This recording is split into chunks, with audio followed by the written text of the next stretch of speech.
बन माटी के चिरई करे बसेरा।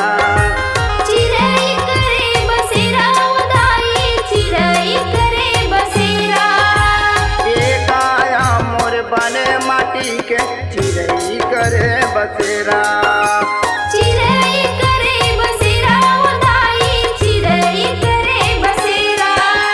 चिरई उड़ जाई वताई चिरई उड़ जाई वताई रह जाए ठाट अकेला। मोर मैया नैया लगा दे डोंगा पार। मोर मैया नैया लगा दे डोंगा पार। मोर मैया नैया लगा दे बेड़ा पार। मोर मैया नैया लगा दे बेड़ा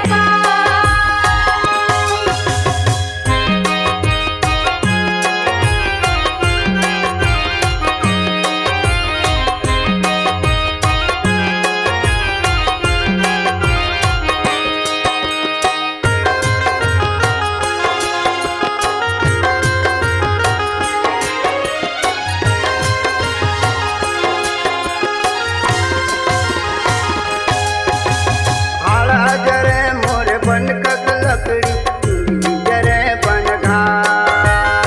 चुंदी जरे बन घास उदाई चुंदी जरे बन घास। आला जरे मोर बन कक लकड़ी चुंदी जरे बन घास।